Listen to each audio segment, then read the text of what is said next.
Subscribe करिए hi-fi study channel को, bell icon को प्रेस कीजिए लेटेस्ट वीडियो अपडेट सबसे पहले पाने के लिए।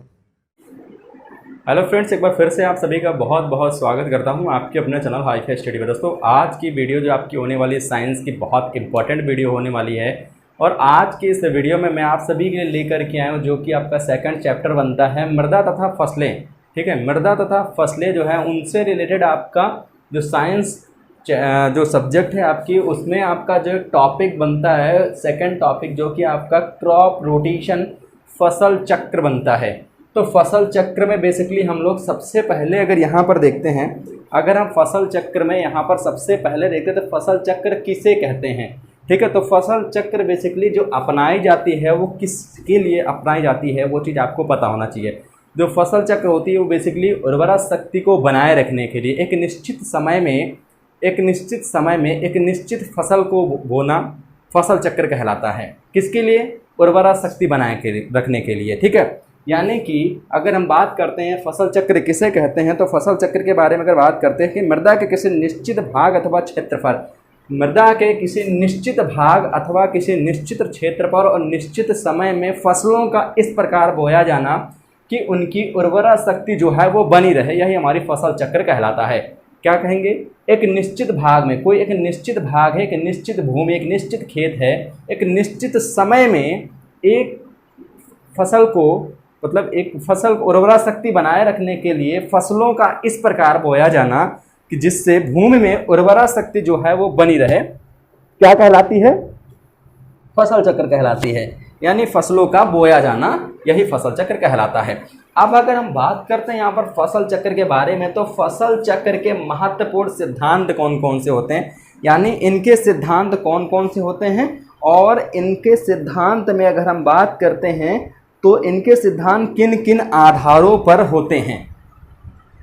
देखिए भैया, आपके सामने कुछ यहाँ पर टॉपिक लिखे हुए हैं जो फसल चक्र के सिद्धांत के अंतर्गत आते हैं, फसल चक्र के महत्वपूर्ण सिद्धांत के अंतर्गत आते हैं। यानी फसल चक्र को हम लोग कैसे मेंटेन रख सकते हैं, कैसे मेंटेन कर सकते हैं इसको फसल चक्र को, उसके बारे में हम लोग यहाँ पर देखने वाले हैं। तो टोटल अगर हम पॉइंट की बात करते हैं फसल चक्र के महत्वपूर्ण सिद्धांत के अंतर्गत, है ना, टोटल अगर हम यहाँ पर पॉइंटों की बात करते हैं तो सबसे पहला जो हमारा पॉइंट होता है वो उपज होता है। फसल चक्र को मेंटेन रखने के लिए हम सबसे पहले उपज, यानी कि सबसे पहले कम उपज वाली फसल, हमेशा जो कम उपज होता है जिस फसल में, कम उपज वाली के बाद ज़्यादा उपज वाली फसल को हम लोग बोते हैं। इससे हमारी जो उर्वरा शक्ति है वो बनी रहती है, इससे हमारी उर्वरा शक्ति बनी रहती है। देखिए, ज़्यादा उपज फसल होगी तो ज़्यादा उर्वरा शक्ति, मतलब कम उर्वरा शक्ति हो जाएगा, खेत बार बार ज़्यादा फसल लेंगे डालेंगे, उसमें कुछ है नहीं, तो क्या होगा, उसकी उर्वरा शक्ति कम हो जाएगी। दलहनी फसलों के बाद अदलहनी फसलें, जैसे अगर हम दलहनी फसलें बोएंगे तो उसमें यूरिया यानी कि नाइट्रोजन जो है उसका प्रयोग नहीं करना पड़ेगा। अगर हम दलहनी फसलें, जैसे कि आपका चना हो गया, जितनी भी दाल वाली फसलें होती हैं उनमें नाइट्रोजन यानी कि यूरिया का प्रयोग नहीं करते हैं। क्यों नहीं करते हैं? क्योंकि इनमें खुद यूरिया इनके जड़ों में जो है पाया जाता है, नाइट्रोजन इनकी जड़ों में पाया जाता है। लेकिन उसके बाद अगर हम अदलहनी वाली जो फसलें हैं उनको बोएंगे तो उसमें हमारी यूरिया की मात्रा जो है वो पड़ेगी। यानी कि दोस्तों यहाँ पर सिंपल हमारा निकल के आता है कि दलहनी फसलों के बाद अदलहनी फसलों का बोया जाना। तीसरा होता है, कोई फसल ऐसी होती है जो ज़्यादा खाद चाहती है, यानी खाद उसमें ज़्यादा पड़ती है, तो एक बार हम ज़्यादा खाद वाली फसल बोएंगे और एक बार हम बोएंगे कम खाद वाली फसल। इसी तरह से हमारा चौथा पॉइंट आ जाता है जल वाला, है ना। जल में क्या होगा, एक बार हम लोग ज़्यादा जल चाहने वाली फसल, ज़्यादा जल, जैसा कि इस टाइम जो फसल चल रही है वो हमारी धान की फसल चल रही है, धान की खेती चल रही है। कहने का मतलब यहाँ पर है कि वो धान जो है वो ज़्यादा जल लेता है, तो एक बार हम लोग ज़्यादा जल चाहने वाली फसल बोएंगे, एक बार कम जल चाहने वाली फसल बोएंगे। इसी तरह से हमारे जो पूरा वर्ष होता है उसमें हमने फसलों को बांट रखा है कि कौन सी फसल किस मौसम में होती है, उसी के अनुसार हम फसलों को बोते हैं। उससे हमारा ये फ़ायदा होता है, उससे हमारी उर्वरा शक्ति जो है वो बनी रहती है और हमारा फसल चक्र चलता रहता है, एक फसल के बाद दूसरी फसल का बोया जाना, और इस प्रकार बोया जाना कि उर्वरा शक्ति जो है वो खेतों में, मिट्टी में बनी रहे, जिसकी वजह से हम फसल चक्र क्रॉप रोटेशन का उपयोग करते हैं। क्रॉप रोटेशन का प्रयोग करते हैं। तो उसके बाद हमारा जो पांचवा पॉइंट आता है वो आता है हमारा निकाई और गुड़ाई। पांचवा पॉइंट हमारा जो आ जाता है वो आता है निकाई और गुड़ाई। यानी कि दोस्तों कोई कोई फसलें हमारी ऐसी होती हैं जिनके अंदर क्या करते हैं, जिनके अंदर निकाई गुड़ाई की आवश्यकता होती है। दोस्तों निकाई गुड़ाई तो आप समझ ही रहे होंगे। निकाई गुड़ाई का मतलब उनके अंदर का जो खरपतवार है उसको निकालना। बेसिकली धान में भी ऐसा होता है, धान में निकाई गुड़ाई होती है क्योंकि उनमें भी खर वगैरह जाम जाता है, खरपतवार वगैरह जाम जाता है, तो उसकी निकाई गुड़ाई करवाना अनिवार्य होता है। लेकिन अगर वहीं पर हम बात करते हैं गेहूं की, तो गेहूं में बेसिकली बहुत ही कम देखने को मिलता है निकाई गुड़ाई, क्योंकि गेहूं जो होता है उसको लगाया नहीं, उसको बोया जाता है, उसके बीज को डायरेक्ट ही खेत में डाल दिया जाता है। जिससे क्या होता है कि कोई बीज यहाँ, कोई वहाँ, कोई वहाँ, कोई वहाँ, तो मतलब उसमें निकाई गुड़ाई बिल्कुल हो ही नहीं सकती है। तो यानी धान के बाद गेहूं, गेहूं के बाद और फसल के बाद दूसरी फसल, फिर से धान, फिर से गेहूं, खरीफ रबी जायद क्रॉप रोटेशन के आधार पर ही होता है। यहाँ पर हम लोग इसको फसल चक्र के आधार पर ही फसलों को बोते हैं कि कौन सी फसल किस टाइम में बोई जानी चाहिए। अब देखिए सबसे बड़ी बात यहाँ पर आती है फसल चक्र के लाभ। तो अगर हम यहाँ पर बात करते हैं फसल चक्र के लाभ से रिलेटेड, तो यहाँ पर काफ़ी सारे लाभ आपको देखने को मिलते हैं। दोस्तों एक चीज़ और मैं आपको बता दूँ, मेहनत आपको करनी पड़ेगी, मेहनत आपको जम के करनी पड़ेगी, तभी आपको सफलता प्राप्त होगी। अगर आप इस मैदान में कुछ ना कुछ सोच के आए हैं कि डीएलएड करने के बाद हमें टीचिंग लाइन में जाना है, हमें ये करना है, वो करना है, टेट है, सी टेट है, सुपर टेट है, किस मकसद से आए हैं, वो मकसद आपका एक गोल जो है वो होना ही चाहिए। ठीक है, रख हौसला वो मंजर भी आएगा, प्यासे के पास चलकर समंदर भी आएगा, थक कर ना बैठ ए मंजिल के मुसाफिर, मंजिल भी मिलेगी और मिलने का मज़ा भी आएगा।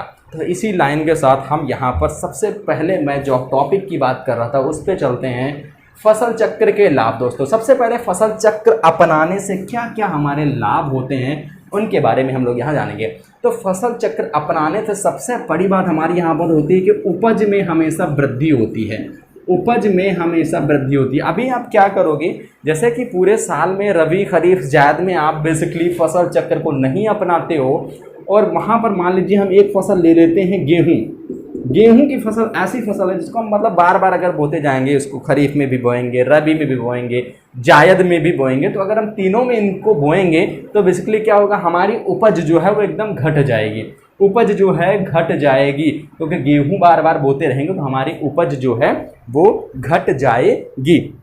ओके, उसके बाद अगर हम यहाँ पर बात करते हैं, दूसरा हमारा आ जाता है उर्वरा शक्ति बनी रहती है। देखिए गेहूं बोएंगे, गेहूं के बाद धान बोएंगे, धान के बाद खरीफ रबी जायद, इस तरह से अगर हम बोएंगे तो उनकी उर्वरा शक्ति जो है वो बनी रहेगी। यानी कि कोई हमारी होती है जो लंबी जड़ों वाली होती है। अभी ये भी आपका टॉपिक आएगा, जैसे कि मान लीजिए हमारी मिट्टी है, ये हमारी मिट्टी है, यहाँ तक 2 सेंटीमीटर, यहाँ तक 4 सेंटीमीटर, यहाँ तक 5 सेंटीमीटर। किसी किसी की जड़ें होती हैं, जैसे मान लीजिए हमने कोई फसल ऐसी बोई, जैसे मान लीजिए हमने सरसों बोया है ना, सरसों बोया तो सरसों की जो जड़ें हैं बेसिकली मान लीजिए हमारा 5 सेंटीमीटर तक गई, 5 सेंटीमीटर से ज़्यादा भी जाती है लेकिन 5 सेंटीमीटर अगर गई तो यहाँ की जो उर्वरा शक्ति है सरसों के पौधे ने यहाँ की उर्वरा शक्ति को लिया। दिख रहा है यहाँ तक स्क्रीन में दिख रहा है, तो यहाँ तक यानी कि यहाँ पर उसने उर्वरा शक्ति को लिया, लेकिन यहाँ की उर्वरा शक्ति वैसे की वैसे मेंटेन है। तो अगर हम सरसों के बाद बाई दबे मान लीजिए कोई भी फसल बोते हैं, जैसे गेहूं धान होते हैं, मान लीजिए धान लगाते हैं, तो धान की जो होती है बेसिकली यहीं तक होती है, यानी कि 1 सेंटीमीटर से 2 सेंटीमीटर तक मान लीजिए रहती है। तो यहाँ की उर्वरा शक्ति धान खींचेगा, यहाँ फिर से उर्वरा शक्ति बन जाएगी। तो इसी तरह से क्रम बनता रहेगा, कभी यहाँ की उर्वरा शक्ति जाएगी तो यहाँ बन जाएगी, यहाँ की खींची जाएगी तो यहाँ बन जाएगी, बीच की खींची जाएगी तो यहाँ ऊपर नीचे बन जाएगी। इस तरह से हमारा जो है उर्वरा शक्ति जो है भूमि की वो बनी रहती है। इसी वजह से हम लोग फसल चक्र का प्रयोग करते हैं। अगर फसल चक्र का प्रयोग नहीं होगा तो मान के चलिए कि पैदावार कम हो जाएगी। जो भी मैं आपको यहाँ पर लाभ बता रहा हूँ, ये सारे लाभ जो हैं वो कम हो जाएंगे। अब उसके बाद हमारा यहाँ पर बेसिकली जो नेक्स्ट पॉइंट आता है, वो क्या आता है उसके बारे में मैं आपको बताता हूँ। फसल चक्र के लाभ से रिलेटेड है, ठीक है। फसल चक्र के लाभ से रिलेटेड में हमारा जो 3rd नंबर पॉइंट आता है वो आता है दोस्तों यहाँ पर, यानी कि श्रम तथा पशु तथा मानव का उपयोग, पशु और मानव का उपयोग, ठीक है। कभी कभी हमारा पशु का उपयोग होता है, कभी कभी मानव का उपयोग होता है, इस तरह से भी होता है। दूसरी बात यहाँ पर यह भी आती है, जो उत्पादन होता है, उत्पादन में खर्च ये सबसे ज़्यादा मेन इंपॉर्टेंट काम होता है हमारा। उत्पादन जो किया गया उसमें टोटल कितना खर्च आया हुआ है, ठीक है, ये भी हमारा मेंटेन रहता है। यानी फसल चक्र में लाभ का भी हमारा कम खर्च होता है। कभी हमारा जब मान लीजिए जैसे हमारा गेहूं की फसल हुई, एग्जांपल मैं गेहूं का लेके चल रहा हूं, मान लीजिए जैसे गेहूं की फसल हुई, तो गेहूं की फसल में बेसिकली मान लीजिए ज़्यादा खर्च आया। धान की फसल में बेसिकली बारिश हो जाती है, जिसकी वजह से पानी हम लोग लगाते नहीं हैं, सिंचाई नहीं करते हैं, सिंचाई नहीं करना पड़ता, तो यहाँ पर लागत जो होती है वो कम आती है। तो एक बार कम लागत आएगी, एक बार ज़्यादा लागत आएगी, जिसकी वजह से हमारा जो फसल चक्र वो भी मेंटेन रहेगा। फसल चक्र की वजह से ये हमारा लाभ ही होगा, पैसा बचेगा, है ना। तो तीसरा हमारा जो पॉइंट आता है वो खरपतवारों में वृद्धि। खरपतवारों में वृद्धि अभी मैंने आपको बताया ना कि कोई कोई फसल ऐसी होती है जिनमें खरपतवार नहीं होते हैं, निकाई गुड़ाई नहीं करना पड़ता है। कोई फसल ऐसी होती है जिनमें खरपतवार ज़्यादा होते हैं, निकाई गुड़ाई ज़्यादा करना पड़ता है। अभी जैसे मैं आपको एग्जांपल बताया था, गेहूं वाला एग्जांपल, है ना। अभी मैंने आपको जो एक एग्जांपल बताया था वो मैंने आपको एक गेहूं वाला एग्जांपल बताया था। गेहूं वाला एग्जांपल आपको कौन सा बताया था? जैसे कि बेसिकली गेहूं और धान का एग्जांपल आपको मैं लेकर चला, जो बेसिकली सबसे आसान होता है, आपके बीच में देखने को मिलता है, आपको और हमें देखने को मिलता है। तो गेहूं में क्या होता है, बेसिकली हमारा खरपतवार ना के बराबर होता है। खरपतवार जो होता है इसमें ना के बराबर होता है, लेकिन धान में वही खरपतवार देखने को मिलता है, ठीक है, खरपतवार देखने को मिलता है। तो बेसिकली क्या होता है, खरपतवारों का भी नियंत्रण, खरपतवारों से भी हमारा लाभ, फसल चक्र से खरपतवारों का भी एक हमारा खर्चा बचता है। कैसे बचता है? गेहूं में खरपतवार के निकाय गुड़ाई के लिए हमें मजदूर का प्रयोग नहीं करना पड़ेगा, जिससे हमारे पैसे बचेंगे। दूसरी बात, धान में अगर हम खरपतवार हो जाते हैं तो उसमें तो दवा डालेंगे, तब भी हमारे पैसे खर्च हो रहे हैं, या फिर हम बेसिकली अगर उसकी निकाई गुड़ाई करवाते हैं, उसमें खरपतवार निकलवाते हैं, तब भी हमारा पैसा ही खर्च होगा, ठीक है।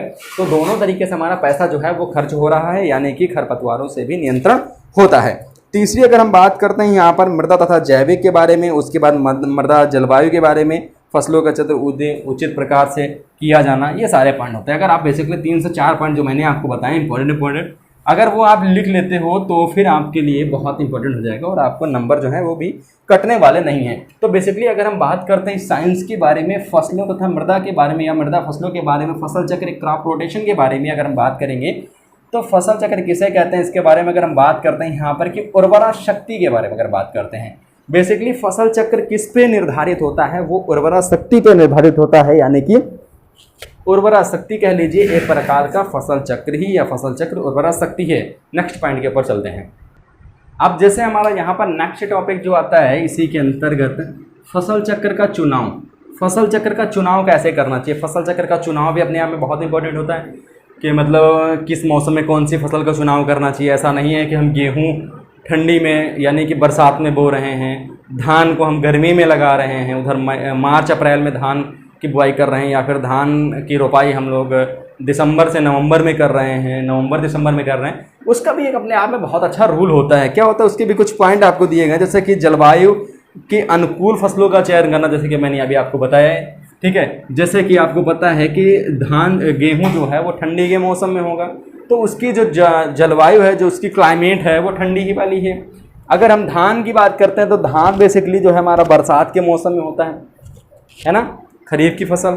तो धान हमारा इस तरीके से होता है। उसके बाद जैसे कि आपका ये होता है कि भूमि के किस्म के भी आधारित होता है, भूमि की किस्म पर भी आधारित होता है। कैसे होता है? भूमि के किस्म पर आधारित कैसे होता है वो चीज़ मैं आपको बताने वाला हूँ, है ना। वो चीज़ मैं आपको बताने जा रहा हूँ कैसे होता है। देखिए, सबसे पहली बात, हल्की भूमि में, जैसे कोई हल्की भूमि हो गई, ठीक है, कोई हल्की भूमि हो गई, तो हल्की भूमि में हम लोग क्या बो देते हैं, तो हल्की भूमि में कभी कभी हम लोग मक्का, ज्वार, गेहूँ, जौ, उड़द बो देते हैं। उसी तरह से अगर हम ऊसर भूमि, तो ऊसर भूमि भी में हम चुकंदर वगैरह बो देते हैं, है ना, ऊसर भूमि में भी बो देते हैं। उसी तरह से जैसे कि आपका भारी भूमि हो गई, उसमें धान, कपास वगैरह, मतलब भूमि के हिसाब से भी लगाते हैं। जैसे कि मान लीजिए अभी तो धान की खेती, जैसे मान लीजिए धान हो गया, है ना, ऊसर भूमि हो गई, ऊसर जहाँ पर पानी नहीं, रेत है, या फिर रेतीली भूमि हो गई, है ना। तो इस तरह की भूमियों में हम क्या करते हैं, धान नहीं लगाते हैं, इन रेत के हिसाब से या ऊसर के हिसाब से वो चीज़ बोते हैं ताकि वो उसकी पैदावार उस भूमि में हो सके, है ना, उस भूमि में क्या हो सके। भाई धान हम वहाँ पर लगाएंगे, जहाँ पर हमें पानी की आवश्यकता होगी, पानी हमें बराबर मिलेगा या फिर उस भूमि में धान हो पाएगा तभी तो लगाएंगे। ऐसा नहीं है हम ऊसर में लगा देंगे, रेत में लगा देंगे धान को। भाई पानी नहीं तो धान क्या पैदा होगा, कुछ नहीं पैदा होगा, पैदावार उसकी कम हो जाएगी, फसल जगह हमारा नष्ट हो जाएगा और फसल का चुनाव भी हमारा ख़त्म हो जाएगा। ठीक है, उसके बाद हम लोग कैसे इसका चुनाव करेंगे वो चीज़ देखते हैं। उसके बाद जैसे कि आपको पता होना चाहिए कि पूंजी के आधार पर भी करना चाहिए, कीटनाशक के आधार पर भी करना चाहिए, किसानों के अपने साधन के हिसाब से भी करना चाहिए। जैसे कि मान लीजिए हमारा कोई एक खेत है, यहाँ पर पानी का साधन हमारे पास नहीं है, पानी का साधन इसमें दूर दूर तक देखने को नहीं मिलता है, तो यहाँ पर बेसिकली हम लोग धान नहीं लगाएंगे। क्यों लगाएंगे? नहीं लगाएंगे धान। क्यों? क्योंकि हमें पानी की आवश्यकता पड़ती है, धान में ज़्यादा पानी की आवश्यकता पड़ती है, तो वहाँ पर हम धान क्यों लगाएंगे? जब हमें पानी नहीं मिल रहा है तो हम क्यों लगाएंगे वहाँ पर धान? ठीक है, तो उसके संसाधन के हिसाब से भी उसका प्रयोग करते हैं। और उसके बाद जैसे कि फसल के चयन करते समय उसके आर्थिक कारकों के जैसे मांग, बेचने की सुविधा या उसके भंडारण की सुविधा भी होनी चाहिए। जैसे धान हो गया या फिर जैसे आलू ही ले लीजिए, है ना, आलू ही ले लीजिए, तो आलू बेसिकली वहाँ पर लगाएंगे जहाँ पर हमें भंडारण जैसे करना होगा या फिर इसके खेत से ही मतलब बिक्री होगी। ठीक है, नकदी फसल के अंतर्गत भी आता है ये। उसके बाद अगर हम बात करते हैं यहाँ पर बेसिकली मुख्य जैसे कि मुख्य फसलें भी होती है इसके, दलहनी वगैरह फसलें। अब बेसिकली मैं एक चीज़ आपको और बता दूँ, काफ़ी लोग इसमें जो हैं वो कंफ्यूज रहते हैं। कंफ्यूज किस में रहते हैं? खरीफ रबी जायद में। खरीफ रबी जायद जैसा कि मैंने आपको बताया भी था, इससे पहले वाले वीडियो में मैंने आपको अच्छे से क्लियर तरीके से बताया भी था कि खरीफ रबी जायद आप किस प्रकार से कर सकते हैं, किस प्रकार से आप पहचान सकते हैं कि खरीफ की फसल है, रबी की फसल है या फिर आपकी बेसिकली जायद की फसल है। तो एक चीज़ याद रखना हमेशा, खरीफ स्टार्ट हमेशा खरीफ से करना, फिर उसके बाद रबी हो जाएगा, फिर उसके बाद जायद हो जाएगा, है ना। तो खरीफ की फसल जो होती है वो जून जुलाई में बोई जाती है, जून जुलाई में बोई जाती है। इनमें अब जून जुलाई की अगर बात आती है तो जून जुलाई में आपको पता चल गया होगा कि कौन कौन सी फसल जून जुलाई में बोई जाती हैं। ठीक है, और जो रबी के फसल होते हैं वो बेसिकली अक्टूबर से लेकर के कभी कभी 15 दिसंबर तक भी इसकी फसल जो है वो बोई जाती है। और जायद की फसल तो आपको पता ही है, ठीक है, मार्च अप्रैल। ठीक है, इसकी फसल तो आपको बेसिकली पता ही है कब बोई जाती है, इसकी फसल तो आपको पता ही है। ठीक है, इसको बताने की जरूरत ही नहीं। या फिर आप बेसिकली ये भी कह सकते हो कि इसकी जो जायद की फसल होती है वो बेसिकली गर्मियों में होती है। ठीक है, गर्मियों में भी होती है। इसमें आपका तरबूज हो गया, ठीक है ना, तरबूज हो गया, खीरा हो गया, ककड़ी वगैरह हो गया। अक्टूबर में आपका यहाँ पर बेसिकली सबसे अच्छा उदाहरण मैं आपको देता हूँ गेहूं का उदाहरण। और जून जुलाई में आपका बेसिकली एक उदाहरण सबसे अच्छा उदाहरण है, वो है आपका धान का, जो है कि इस टाइम चल रहा है। ठीक है, इस टाइम चल रहा है। फिलहाल उसकी बुआई जो है वो ख़त्म हो गई है, क्योंकि जून जुलाई में उसकी बुआई होती है 20 सैया से लेकर के, और उसके रोपाई तक की जितना भी प्रोसेस होता है वो हमारा जून से जुलाई में हो जाता है। ठीक है, और अभी आज बेसिकली आपका अगस्त जो है वो स्टार्ट हो गया है। ठीक है, तो बेसिकली हम लोगों ने आज मृदा तथा फसलों के बारे में विज्ञान वाले चैप्टर में मैंने आपको आज मैंने फसल चक्र के बारे में आपको बताया है। बेसिकली फसल चक्र होता क्या है? उर्वरा शक्ति बेसिकली एक नाम होता है उर्वरा शक्ति, जो कि फसल से काफ़ी अंदर तक रिलेट करता है। उसके बाद मैंने काफ़ी सारे आपको उदाहरण भी दिए हैं, उनसे लाभ भी देखे हैं। ठीक है, तो एक चीज़ मैं आपको और कहना चाहूँगा, वीडियो को ज़्यादा से ज़्यादा दोस्त मित्रों के साथ शेयर करिए, लाइक करना बिल्कुल भी मत भूलिएगा। और एक चीज़ और मैं आपको बता दूँ, अगर आप इस मैदान में उतरे हैं तो जैसा कि मैंने अभी आपको एक शायरी के माध्यम से बताया था, रख हौसला वो मंजर भी आएगा, प्यासे के पास चलकर समंदर भी आएगा, थक कर ना बैठ ए मंजिल के मुसाफिर, मंजिल भी मिलेगी और मिलेगा मज़ा भी आएगा। ठीक है, तो इसी के बाद हम लोग अपनी वाणी को विराम देते हैं और मिलेंगे नेक्स्ट वीडियो के साथ। तब तक के लिए जय हिंद, वंदे मातरम।